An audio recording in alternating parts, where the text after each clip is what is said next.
Hello दोस्तों, स्वागत है 8PM एजुकेशन में। और ये हम जो परसेंटेज का बात कर रहे थे इसमें कैसा है, तो ये आपका इनकम एक्सपेंडिचर और सेविंग का ही ये आपका चल रहा है, जिसमें ये इसका पार्ट 2 है। पार्ट 1 हमने इसका अपलोड हो चुका है और हमारे यूट्यूब चैनल 8PM एजुकेशन पर इसका पार्ट 1 अपलोडेड है। इसमें हम जो अब थोड़ा सा बचा हुआ है जो सवाल हैं उसको हम देखेंगे कि किस तरह से इसको सॉल्व किया जाता है। ठीक है, कह रहे हैं क्या कि एक आदमी अपनी मासिक आय का 30% बचत करता है। ठीक, यदि उसकी मासिक आय में 10% की वृद्धि हो जाती है तो वह पिछली बचत से 20% अधिक बचत करता है। इसका मतलब क्या हुआ कि सर इसका क्या मतलब निकल के आता है कि 20% एक्स्ट्रा बचत कर रहा है। यानी मान लीजिए कि आप पहले कुछ रुपया बचत कर रहे थे तो उसमें वृद्धि हुआ, उसके सेविंग में ही आपका ये आपका दिखा रहा है कि 20% एक्स्ट्रा जो है और सेविंग कर पाता है। क्यों कर पाता है? उसका रीजन यही है, उसका जो इनकम है वो 10% बढ़ चुका है। ऑब्वियस सी बात है, इनकम यदि बढ़ जाएगा तो एक्स्ट्रा कुछ अपना सेविंग करेगा। देखते हैं कि कैसे करते हैं हम इसको। ठीक है, मान लीजिए कि इनकम यदि 100 रुपया होता, 100 रुपया था, तो उसमें बचत कितना कर रहा है, यानी कि सेविंग जो कर रहा है वो कितना, 30%। तो 100 का 30% तो 30 ही होगा। अच्छा सर, ये इनकम बराबर आप हमको कल बताए थे कि इनकम बराबर क्या होता है, तो एक्सपेंडिचर यानी कि खर्च प्लस बचत हो जाता है। यही चीज होता है। एक बार बताइए कि 100 रुपया उसके पास इनकम है, 30 रुपया सेविंग कर रहा है, तो खर्च कितना कर रहा होगा, यानी कि एक्सपेंडिचर कितना कर रहा होगा। तो 100 में से 30 को घटा दीजिए, 100 में से 30 को घटाइएगा तो कितना खर्च करेगा, तो 70 करेगा। ठीक है, अब कहा कि यदि उसकी मासिक आय में 10% की वृद्धि हो जाती है, तो उसके इनकम में मासिक आय 100 था तो 10% वृद्धि हो रहा है, यानी कि 10% बढ़ रहा है उसका इनकम 10%, यानी कि कितना हो जाएगा, तो सर 110 हो जाएगा। ठीक है, 100 का 10% होता है 10 और बढ़ रहा है तो 100 में 10 जोड़े तो हो गया 110। आगे कह रहा है तो पिछली बचत से 20% अधिक बचत करता है, यानी कि पिछला बार जो बचत था वो 30 था तो उससे 20% एक्स्ट्रा, यानी कि कितना, तो 30 का 20% कितना होगा, 20 का 1/5, 20% का फ्रैक्शनल वैल्यू कितना, सर 20% का जो फ्रैक्शनल वैल्यू होगा वो कितना होता है 1/5। तो सेविंग कर रहा है, इसका 1/5 किसका, तो 30 का 1/5 तो कितना होगा, तो 6, यानी कि 6 रुपया एक्स्ट्रा वो सेविंग कर रहा है। मतलब अब जो सेविंग है 30 + 6 यानी कि कितना हो जाएगा, तो 36। ठीक है, तो अब इनकम ये 110 है जिसमें 36 बचा रहा है, तो खर्च कितना कर रहा होगा, एक्सपेंडिचर उसका कितना होगा, तो 110 में से 36 को घटा दीजिएगा तो कितना बचेगा, तो ये बच गया आपका 74। ठीक है, अब वही कह रहा है कि उसके व्यय में हुई प्रतिशत, यानी कि उसके एक्सपेंडिचर में हुई वृद्धि को कितना होगा, यानी कि ठीक 1 स्थान तक आपको बताना है, यानी अप्रोक्सीमेट बताना है। ठीक है, तो ये अब एक्सपेंडिचर में कितना का इंक्रीमेंट हुआ, ये इंक्रीमेंट कितना का आपको दिख रहा है, देखिएगा पहले 70 था अब कितना हुआ, पहले 70 था अब कितना हुआ, तो 74 हो गया, यानी कि 4 बढ़ा, यानी कि 70 से कितना बढ़ा, एक्स्ट्रा कितना बढ़ा, तो 4% बढ़ा, 4 बढ़ा कितना में, तो 70 में, इसीलिए 100 में। ठीक है, 1 शून्य से 1 शून्य खत्म, बचा कितना, 40/7, यानी कि कितना हो जाएगा, 7 × 5 = 35, यानी कि 5.7% लगभग में आपका ये आएगा। ठीक है, तो option number A is the correct answer था इसका।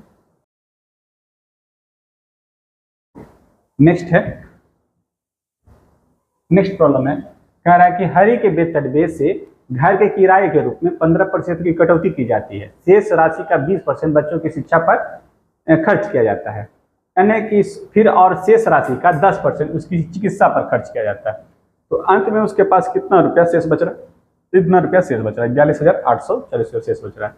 इसका कहने का क्या मतलब हुआ कि हरि के वेतन में घर के किराए के रूप में 15% की कटौती करता है, यानी कि घर के किराए के रूप में वो कितना बचा रहा था, तो 15% बचा रहा था। यानी कि मान लीजिए वो अपने वेतन उसका यदि 100 होता तो 15% कितना पे खर्च कर रहा है, सर इसका 15% कितना, 15 ही हुआ। तो ये किस पे खर्च ये बचा रहा है पैसा, तो किराया के लिए बचा रहा है। ठीक, अब इसके पास कितना बचा, तो 100 माइनस अब जो शेष राशि होगी आपको यही निकालना होता है कि शेष कितना बचता जा रहा है। ठीक है, तो शेष जो बचेगा वो 100 - 15 बचेगा, यानी कि कितना, 85, ये शेष राशि बची। 85 जो बचा, अब ये शेष राशि, अब कह रहा है शेष राशि का 20%, यानी कि अब इस राशि का 20% किस पे खर्च कर रहा है, अब इस राशि का 20% किस पे खर्च कर रहा है, ये 20% जो खर्च कर रहा है किस पे, बच्चों की शिक्षा पे, यानी कि शिक्षा पे खर्च कर रहा है 20%। किसका, तो सर 85 का 20%। 1/5, 1/5 कितना हो गया 17, यानी कि यह अब जो शिक्षा पे जो खर्च कर रहा है वो अमाउंट कितना है, तो ये 17 है। ठीक है, शिक्षा पे खर्च कर रहा है। अब कह रहा है उसके बाद क्या कि और शेष राशि का 10%, यानी कि अब शेष कितना बचा था, अब 85 में से 17 को घटाइएगा तो अब उसके पास जो शेष बचेगा वो कितना बचेगा, तो सर 85 में से 85 को 17 माइनस कर देंगे तो आपका शेष राशि बचेगा, कितना बचा 8 हुआ, और यहाँ कितना बचा 6, यानी कि 68 अभी भी बचा हुआ है उसके पास। अब कह रहा है कि शेष राशि का 10% चिकित्सा पर, यानी कि अब इस शेष राशि का क्या किस पे खर्च कर रहा है, 10% जो खर्च कर रहा है वो किस पे कर रहा है, तो चिकित्सा पे खर्च कर रहा है।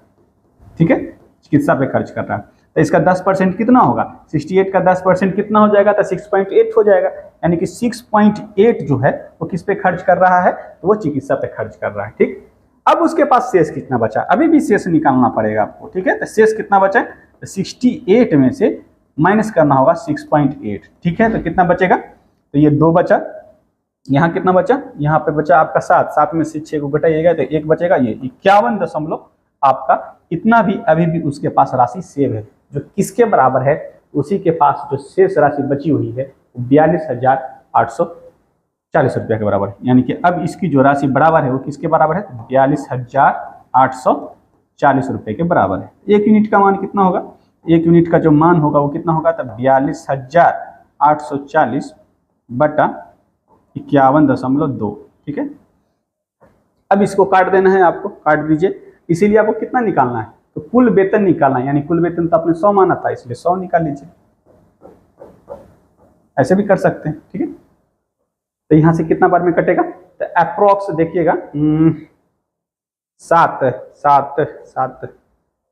ठीक है, ये इतना होता। ठीक है, 68 में से 6.8 घटाएंगे तो 61 होगा यहाँ पे। ठीक है, 61.2 हो जाएगा। ठीक है, 61.2 हो जाएगा, थोड़ा सा इसमें सुधार लेंगे। तो इतना बराबर 61.2 बराबर कितना है, तो 42,840 रुपया है। तो 1 यूनिट का मान कितना होगा, तो 42,840 अपॉन 61.2 इंटू, यदि 100 का मान यानी कि पूरा निकालना है तो कितना हमसे पूछा था कि कुल वेतन ज्ञात करना है, यानी कि 100 यूनिट का 100 का मान हमको निकालना है। तो ये कितना बार में, यहाँ से 1 दशमलव हटाएंगे तो 1 जीरो हो जाएगा।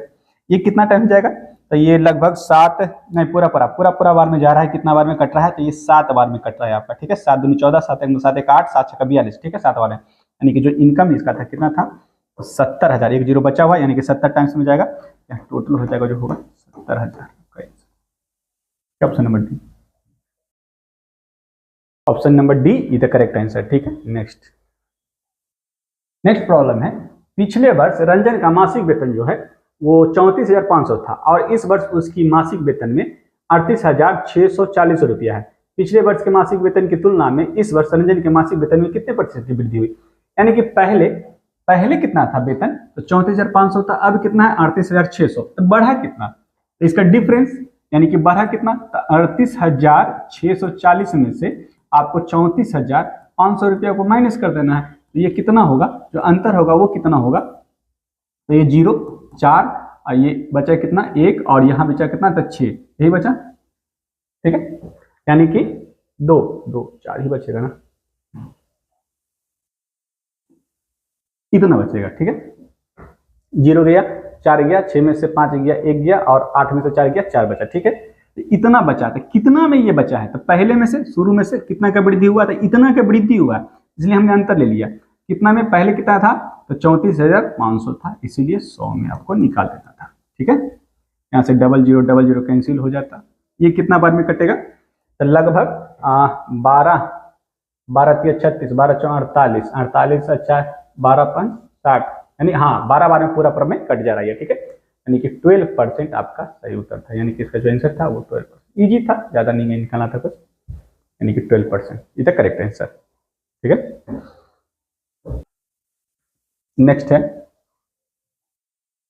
मॉरिस भोजन पर अपनी आय का 25% खर्च करता है, उसे 1,000 रुपए के वेतन वृद्धि मिली, लेकिन उसने खाद्य वस्तुओं पर अपना खर्च नहीं बढ़ाया। ठीक है, नतीजतन भोजन पर उसका खर्च जो है गिरकर 20% हो गया, यानी यदि उसका इनकम 100 रुपया होता तो 25% खर्च करता किस पे, तो वो किस पे खर्च कर रहा है? अपनी आय भोजन पर, अपनी आय का, तो अपनी आय का 25% खर्च कर रहा है, यानी 25/100 खर्च कर रहा है। अब कह रहा है उसके वेतन में 1000 की वृद्धि हो गई, तो पहले x था, अब वो कितना हो गया? x + 1000 हो गया। तो अब उसका खर्च गिर कर कितना हो गया भोजन पे? वो 20% ही हो गया। बस यही करना था आपको, ठीक है। ये खत्म होता है 100 से 100, 5 से कटेगा कितना बार में? 5 से 5 बार में, 5 से कट जाएगा ये 4 बार में, ठीक है, और नहीं कटेगा, ठीक है। तो 5x हो गया, 5x में से 4x में से घटाएंगे तो x हो जाएगा 4000, यानी x बराबर जो आएगा, यानी कि 5x बराबर जो होगा वो कितना होगा? 4x + 4000 हो गया। तो x बराबर कितना हुआ? वो हो गया आपका 4000 रुपया। ये आपको निकालना था, यानी कि x का जो मान ही था वो निकालना था, यानी कि option number D the correct answer. Next, Arun की आय बाला की आय की 150% है, चंदू की आय अरुण की आय की 120% है, ठीक है। यदि अरुण, बाला और चंदू की कुल आय 86,000 हो तो चंदू की आय, अच्छा ये तो रेशियो का ही है, ज्यादा इसमें टेंशन नहीं है। कौन कौन है देखिएगा, कौन कौन है? अरुण है, अरुण है, बाला है और चंदू है, 3 ही आदमी है। अब इसमें कहा है कि अरुण की जो आय है बाला की आय की 150%, यानी कि बाला की यदि 100 होती तो बाला की, अरुण की आय बाला की 150%, यानी कि इसका 150% निकालते तो 150 होता। अब कह रहा है अरुण की जो आय है, अरुण की आय 120% है, किसका? तो चंदू की जो आय है, अब अरुण की आय की 120%, यानी कि इसका अब 120% निकालेंगे, यानी कि 150 का 120% निकालेंगे तो वो आपका चंदू का निकलेगा 120%, यानी कि 120/100, ठीक है। ये कितना हुआ? 15 12 गुना करिएगा तो 180 होगा, 180 आएगा, ठीक है। यानी कि चंदू का 180, बाला का 100 और अरुण का कितना? तो 150, ठीक है। तो इन सभी का ये आपका रेशियो मिलेगा। रेशियो में ले लेते, देखिए 0 से 0 कैंसिल, ए भी 0 कैंसिल, ए भी 0 कैंसिल। जो रेशियो आया इनकम का 15, 10 और 18 आया, तो टोटल यूनिट इसका कितना हुआ? 43 होगा, और 43 यूनिट टोटल इनकम हो गया है। तो वही आपसे पूछ रहा है कि कुल आय अरुण, बाला और चंदू की कुल आय कितना है? तो 86,000 है, यानी कि 43 यूनिट का जो मान है वो किसके बराबर है? तो आपका 86,000 के बराबर है, ये निकालना था। 1 यूनिट का मान कितना हो जाएगा? तो 86,000 बटा 43, यानी कि 43 से कितना बार में? 2000 बार में ये कट जाएगा, ठीक है। आपसे किसका पूछा है? तो चंदू की आय, तो चंदू का यूनिट कितना? 18, इसलिए 18 यूनिट का मान निकाल लेते हैं यहाँ से। तो कितना? 18 दूनी कितना होगा? 36, यानी कि टोटल उसका इनकम जो था वो 36,000 था, ठीक है। यही आपसे पूछा था, ऑप्शन नंबर है।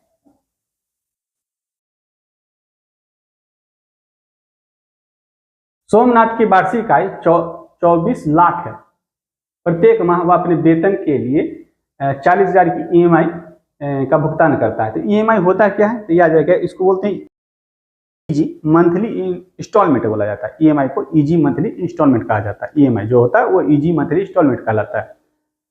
तो उसमें कह रहा है कि सोमनाथ की जो वार्षिक आय है वो 24 लाख है, यानी कि 1 साल का वार्षिक आय का मतलब भी हुआ 1 साल, और 1 साल में कितने महीने होते हैं? तो 12 महीने, यानी यहाँ से हम उसका वार्षिक से मासिक वेतन निकाल सकते हैं। यदि वार्षिक वेतन जो है, यानी कि ईयरली जो उसका वेतन है, इसकी आय जो होगी वार्षिक कितना है? तो सर 24 लाख है, ठीक है। तो सर मंथली कितना होता, यानी कि मासिक जो आय उसकी होती वो कितनी होती? सर मासिक आय जो होती, तो मासिक आय निकालने के लिए क्या करते हैं? उसको हम इसमें 12 से डिवाइड करते। जैसे इसमें 24 लाख में आप 12 से डिवाइड कीजिएगा, 12 से डिवाइड कीजिएगा तो मंथली आ जाएगा, ठीक है। तो कितना बार में आएगा? 2 लाख, यानी कि 2 लाख उसका मंथली इनकम है, ठीक है। अब कह रहा है कि वह अपने वाहन के लिए 40,000 की ईएमआई का भुगतान करता है। तो ईएमआई का मतलब ही होता है आपका हर एक मंथ में आप कितना पैसा दे रहे हैं। तो 2 लाख उसका इनकम है, जिसमें से 40,000 वो ईएमआई दे रहा है। वही आपसे आगे क्या पूछा उसमें हम देखेंगे, उसकी मासिक आय का कितना प्रतिशत ईएमआई में व्यक्त होता है, ठीक है। तो परसेंटेज निकालना है। तो अब इसमें से 40,000 निकालना है, तो आपको बोले थे 2 लाख का कितना परसेंट? 40,000। डायरेक्ट सोचिएगा कि 2 लाख का कितना परसेंट 40,000 आएगा, वही आपसे पूछा है, वही आपको बताना है। तो आपको जब भी परसेंटेज निकालना है तो छोटा वाला ऊपर, बड़ा वाला नीचे, यानी कि 40,000 बटा 2 लाख कर लीजिए, गुना आपको परसेंटेज निकालना तो 100, 1 2 1 2 3 4 1 2 3 4 1 0 1 0, 2 से कितना बार में, 2 बार में, 2 को 10 से गुना करेंगे तो 20%। ठीक है, वो मंथली अपने इनकम का 20% ईएमआई में चुकाता है। ठीक है, और आपके एग्जाम में भी नहीं काम देगा, आपके जीवन में भी ये सब चीजें काम देती हैं। ठीक है, बोलते हैं कि सर पढ़ा लिखा हुआ कहाँ गया, कहाँ इस्तेमाल हुआ, यही सब चीजें हैं जो इस्तेमाल होता है आपका रियल लाइफ में। जब आपका जॉब हो जाएगा, कहीं अच्छे जगह पे रहिएगा, तो यही सब आपको कैलकुलेट करने में थोड़ा सा आसानी होगा कि कितना मेरा जा रहा है पैसा ईएमआई में। अभी सी बात है, जॉब लगेगा, आपका पेमेंट आएगा, तो कुछ ना कुछ पैसा आप ईएमआई पे कुछ लीजिएगा, कार लीजिएगा, बंगला लीजिएगा, ठीक है, जो भी लीजिएगा, तो उसमें आप जो मंथली आप इंस्टॉलमेंट में भरते होंगे, कहीं लैंड आप प्रॉपर्टी ले रहे हैं, तो उसमें भी ये काम देता है। ठीक है, कि कितना परसेंट मेरा ईएमआई कटेगा और कितना मेरा सेविंग बचेगा, तो उस समय कैलकुलेशन थोड़ा सा आसान हो जाता है। नेक्स्ट, औसतन मीनू अपने मासिक वेतन का 15% खरीदारी पर, रेस्टोरेंट पर और मॉल में जाने पर उपयोग करती है। शेष 40% घर के खर्च के उपयोग होता है और 45% उसकी बचत में जाता है। यदि एक महीने वह अपने घर पर 40,000 खर्च करती है, तो उसकी मासिक आय कितनी है।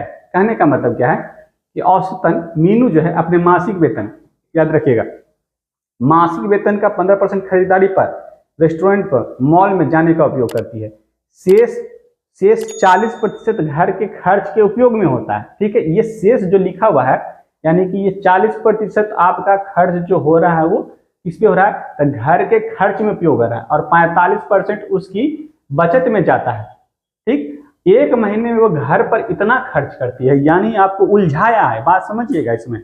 अब यहाँ पे आप किसी का शेष या रिमाइंडर नहीं निकालना कि इतना बचा है उतना बचा है, नहीं, ये शेष का 40% नहीं बोला गया है।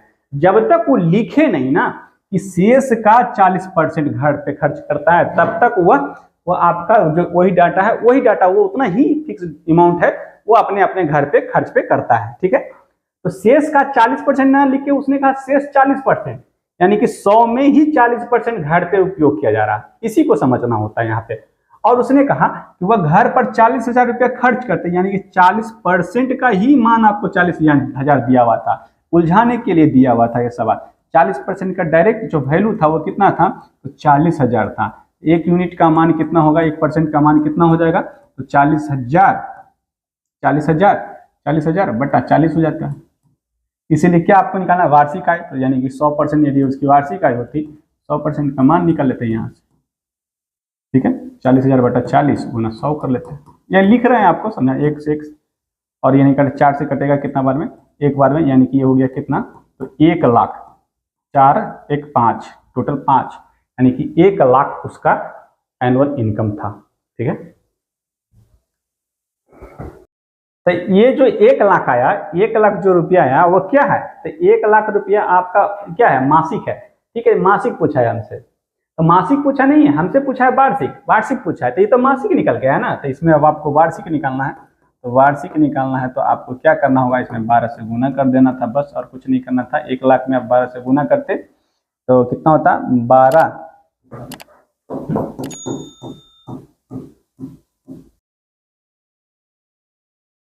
ठीक है, 12 लाख। ऑप्शन नंबर सी तक करेक्ट है।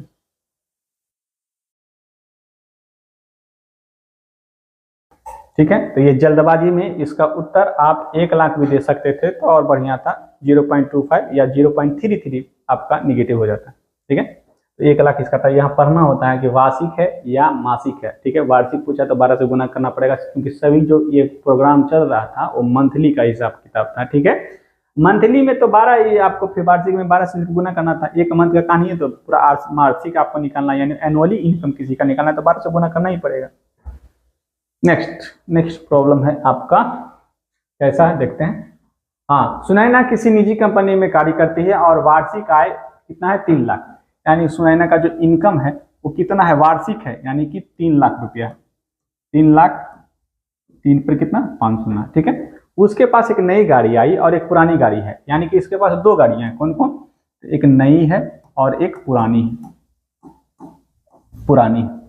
तो नई गाड़ी पे कितना खर्च कर रहा है, अपनी आय का 5%, नई पर 5% खर्च कर रही है, और पुरानी के रख रखाव में नई से 2% ज्यादा, यानी कि नए से 2% ज्यादा, यानी कि डायरेक्ट इसमें 2 जोड़ देते तो कितना हो जाता, 7% हो जाता है। यानी कि पुरानी पर जो है 7%। ऑब्वियस सी बात है, पुरानी गाड़ी खटारा हो गया होगा, उस पर खर्च ज्यादा लग रहा होगा, तो 2% ही ज्यादा, यानी 5 2 7%। ठीक है।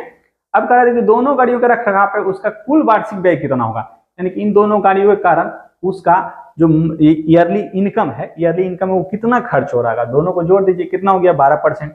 यानी कि टोटल जो इसका 12% है वो ईयरली खर्च हो रहा था। बस इसका 12% आपको निकालना था। इसका 12% कितना हो जाएगा, 12 या 36,000 हो जाता। यानी कि 3 लाख का 12% 36,000 होता। यानी कि 3 लाख का 12/100 करते, ये कितना होता, तब 12 या 36,000 हो जाता आपका उत्तर। Option number B is the correct answer.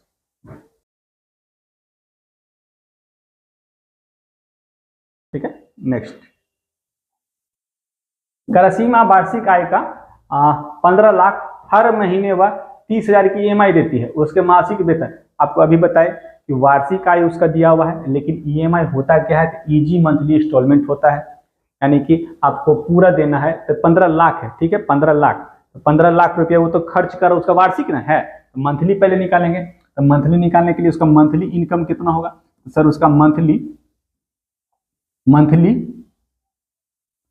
जो इनकम होगा वो कितना होगा, तब 15 लाख है, 15 लाख में 12 से भागा दे दीजिएगा, तो मंथली निकल के आएगा 12 एकम 12 हो गया, और 12 दूनी 12, और 12 दूनी 24, 12 5 60, यानी कि 1,25,000, 1,25,000 आपका उसका, ये आपका मंथली आएगा, मंथली इनकम आया। ठीक है। EMI भी तो मंथली देना है, तो कितना देना है, तो 30,000 देना है, उसका परसेंटेज निकालना है।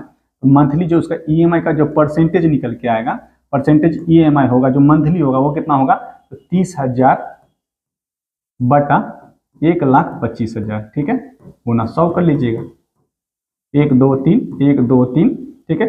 25 से 5 बार में, 25 से ये 4 बार में, 5 से 6 बार में, 6 24, यानी कि 24% उसको EMI पे मंथली देना पड़ेगा। Option number A is the correct answer. ठीक है। नेक्स्ट,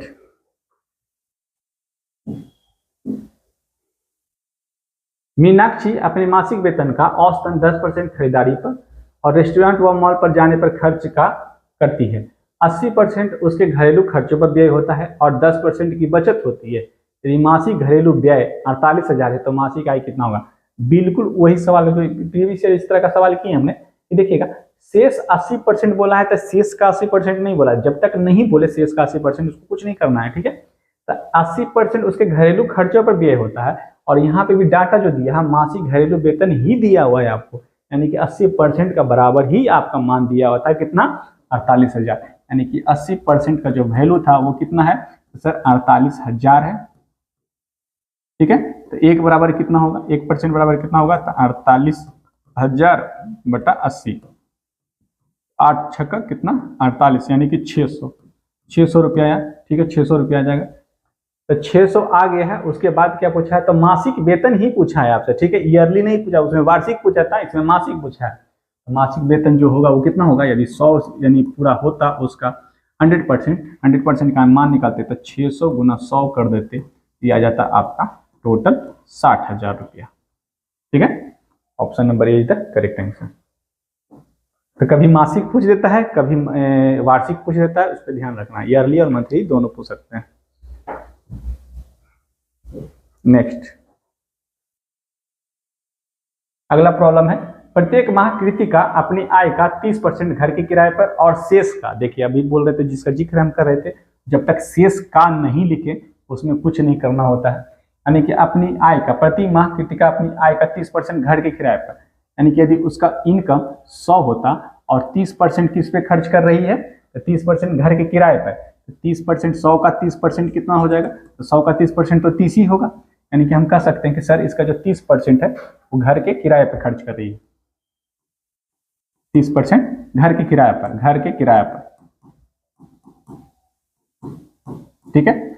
शेष का, अच्छा 100 में 30 खर्च कर दी तो शेष कितना बचा, जो शेष बचा वो बचा 100 माइनस 30 कर देंगे तो शेष बचेगा कितना, तो 70। ठीक है, अब उस शेष राशि का 60% घरेलू खर्च पे।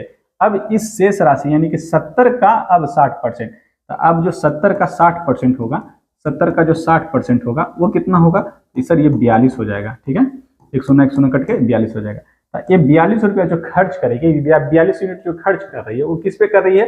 तो घरेलू व्यय पर खर्च कर रही है, यानी कि हाउस होल्ड पे इसका एक्सपेंडिचर है, यानी कि घरेलू खर्च पे, घरेलू व्यय है। ठीक है, अब कह रहा है क्या कि अच्छा, अब इसमें भी शेष निकाल सकते हैं। यदि वह प्रति माह इतना रुपया बचत करती है तो 70 में 42 खर्च कर दी तो कितना बच गया? 70 में 42 खर्च कर दिया तो अब जो रिमेनिंग बचा, वो शेष जो बचेगा वो 70 में से आपको 42 माइनस कर देना था, वो कितना बचेगा? तो आपका वो बचेगा 28 बचेगा। और इसी 28 का जो वैल्यू दिया हुआ वो किसके बराबर है? वो 63। अभी भी 100 में ये 28 रुपया बचा रही है, 100 रुपया में वो 28 रुपया बचा रही है सब खर्च होने के बाद, लेकिन ये मेरे अनुसार आया। ठीक है, और ये क्वेश्चन के अनुसार कितना बच रहा है? तो 6300, यानी कि हम यहाँ से करते रहते हैं 28 यूनिट का जो मान है वो 6300 के बराबर है, इसलिए 1 यूनिट का जो मान होगा वो कितना? 6300 बटा 28 हो जाता, इसीलिए गुना 100 कर देते हैं। 7 से कट जाएगा, 7 चौ 28, 7 नंबर 63, यानी कि 900 बार में, यानी कि जो होता है ये कितना होता? 7 चौ 28, 7 9 7 63, तो 9000 आता। आपसे क्या पूछा है? और 4 से ये कितना बार में कट जाएगा? 4 से कट जाएगा ये 25 बार में। ठीक है, 25 और 9 को गुना करिए, 25 नंबर कितना होता है? 225, यानी कि उस पर कितना शून्य? 2 शून्य, यानी कि 22,500 रुपया उसका मंथली है। यहीं पे ईयरली पूछ देता आपसे कि ईयरली कितना है, तो सिर्फ उसमें 12 से आपको मल्टीप्लाई कर देना था। ठीक है, नेक्स्ट करा, मनोज अपनी आय का 33% खाने पर खर्च करता है। उसके अपने वेतन में 1000 की वृद्धि हुई, लेकिन उसने खाने पर खर्च को नहीं बढ़ाया, जिसके कारण वह खाने पर हुई और उसका खर्च कम होकर 27% हो गया। इस तरह का सवाल किए थे अभी पिछले वाला ही कुछ इसी सीट में था, वो पीछे वाला सवाल था। क्या मनोज जो है अपनी आय का, यानी उसकी आय का 33%, यानी कि 33% खर्च किया। अब उसका इनकम कितना बढ़ गया? तो 1000 बढ़ गया, यानी कि अब जो इनकम हुआ x प्लस 1000 हो गया। अब वो कितना अपना खर्च कम कर लिया है, तो 27% हो गया। उसका खाने पर जो खर्च है वो कितना हो गया? अब 27% उसको खर्च करना पड़ रहा है। ठीक है, ये बराबर हो जाएगा, यहाँ से यहाँ खत्म, और 3 से कट जाएगा, 3 से कट जाएगा ये 11 टाइम्स, और 3 से कटेगा ये 9 बार में। ठीक है, तो 11x बराबर 9x प्लस 9000 हो गया। तो x बराबर कितना आ जाएगा? तो 2x, इधर आएगा तो 2x बराबर कितना आएगा? तो 9000 हो जाएगा। यहाँ से x बराबर जो होगा वो कितना होगा? वो आपका 4500 रुपया आपका होगा। ठीक है, तो option number A is the correct answer. ठीक है, और ये यहीं तक था आज। ठीक है, और अगले हम नेक्स्ट क्लास में देखेंगे कि किस तरह से आपका अगला जो टाइप होगा उस पर हम ध्यान देंगे कि किस तरह का प्रॉब्लम होता है। ठीक है, ये यहाँ था आपका इनकम और एक्सपेंडिचर का सवाल, यहीं तक था। और आई होप आपको वीडियो अच्छा लगा हो, तो लाइक कीजिएगा, सब्सक्राइब कीजिएगा और शेयर कीजिएगा। धन्यवाद।